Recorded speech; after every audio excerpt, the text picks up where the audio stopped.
Welcome to Loose Lips, the oral tradition, the show where two unhinged storytellers attempt human connection in this batshit crazy world. I'm Adrienne Marquand. I'm Alexander Dean Grossi. Today we're chatting with someone way too fabulous to stay under the radar. Sherry Grossi. Whether it's becoming an 80-year-old influencer or their deep thoughts on living life to the fullest, they bring the kind of exciting energy we love around here. So grab your Manhattan, get cozy, and let's get to know Sherry Grossi. Because trust us, you'll want to.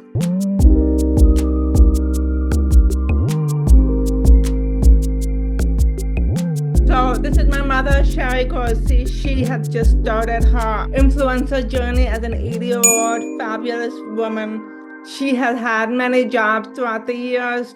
Her biggest chunk was in retail, as in the what did you call what you did? The corporate side of things, the buyer, and then she was senior vice president of her division.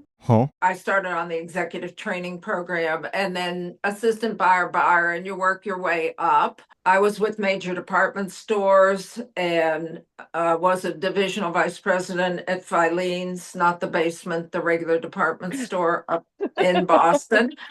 And then went with another company where I was senior vice president. So I spent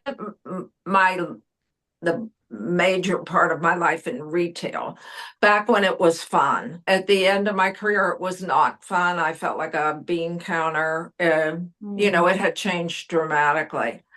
And after that, my husband always wanted to open a restaurant. I was probably in my late 60s when we opened the restaurant. We had a good time doing it. That was never my dream. However, I love furniture and design and fashion. And I decided to open a high-end furniture consignment store. And I loved doing that. It was really very interesting and fulfilling. I had the consignment store for 3 years and then we moved. So I sold it. And I really have not been doing much of anything except watching my grandson and having a wonderful time with him until I decided that this could not be the last chapter. I wanted to do something else exciting. We bought a home in Italy and it needs a lot of repairs and it needs an investment. So I thought, okay, I want to make some money. And I started seeing all these reels and people talking about making money. And I thought, all right, I'll do that. And I spoke to a friend of our son who's 28 and is in this business. He liked my personality. He said, let's take a different vein. So we started doing reels and we've been doing them, I think, probably 6 weeks. And I have 25,000 followers on TikTok and 20,000 on Instagram. Since filming this episode, Sherry's followers on Instagram have gone up to over 100,000.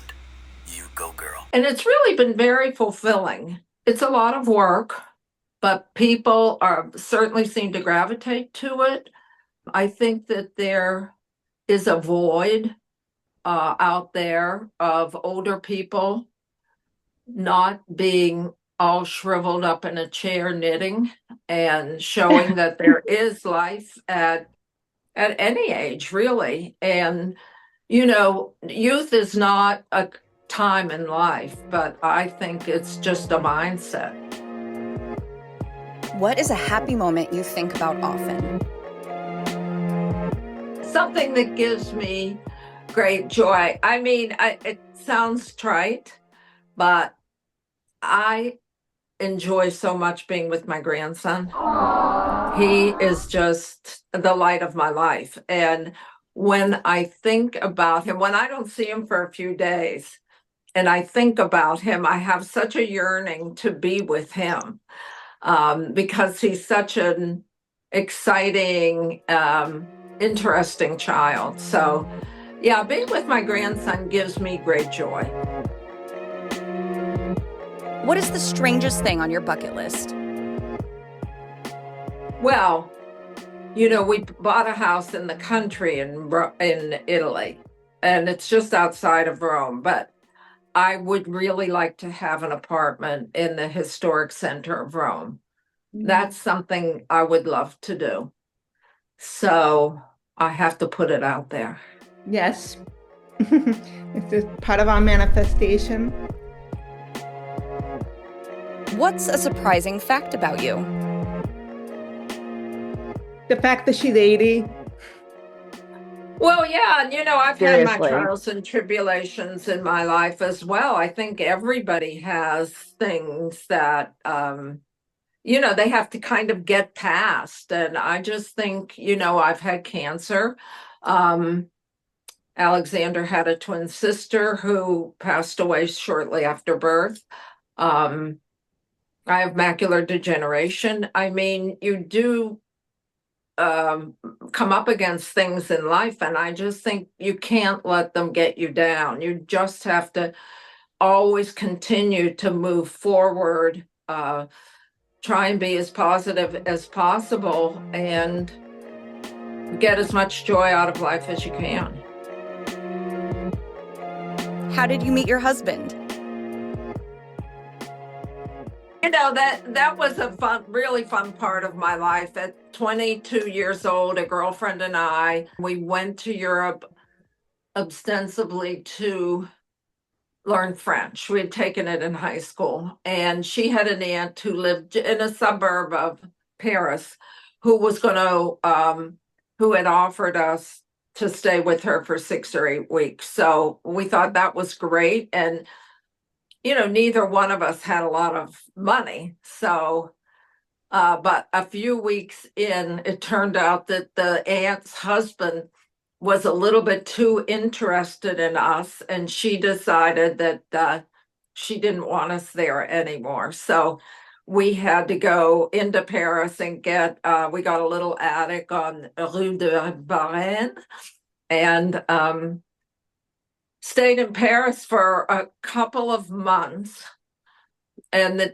money was running out, and neither one of us were, we didn't have permission to work there.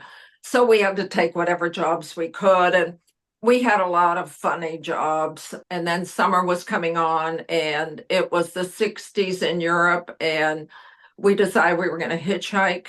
And we did. We hitchhiked through the south of France into Spain, Portugal, and then came up the other side of Spain and went across the Riviera and down into Rome. And with all of we only had one bad experience. Today, I'm sure we would have been killed, but at the time, people hitchhiked and it was fine. Mom's good friend that she went hitchhiking with wrote a memoir, and I was reading through, and I was like, Mom, you did what? Mom. Oh. Well, being a blonde in Italy in 1966 and Spain and all those gorgeous men all over Europe, You had fun. it was a lot of fun. Yeah, she got a couple of marriage proposals. My dad was not the first. This is true. I did. I got But he 2 was the other marriage last. proposals. People were so nice to us and so lovely. And then we wound up in Rome, and I stayed in Rome for another year. And that's how I met my husband. My girlfriend met his friend, and then she met him at the Trevi Fountain, and then he introduced me to my husband, whose name is Cesare. Everybody calls him Ches. And that's how I met my husband. And then I came back to the States, and poor man, he couldn't live without me. So he kept flying over. He worked for the airline, so he could come over. And then we got married. We've been married for 57 years. And the good news is we haven't killed each other, although there have been moments when that was on the table on both sides. But here we are after 57 years.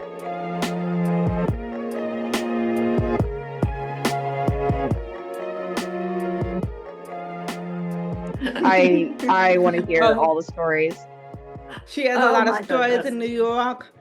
Oh, Being yeah. in New York, she was like at, the Studio 54. You went there a couple of times. Oh, She yeah. was I part of mean, that New York crowd. City So many was an stories. exciting place to be. So Oh, she's yeah. And I got totally stories. avoided drugs, and I have no idea how, but I did. Well She loved- done. I feel like we're gonna have to have like a special segment that's just story time Oh with my Sherry. Yes. Ay.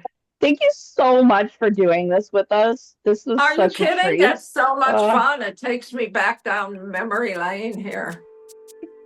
Puts a smile on my face. Follow at Sherry Grossi on Instagram and TikTok. For more fun content and to catch sneak peeks of future episodes, follow us on Instagram at lioness_inc_productions.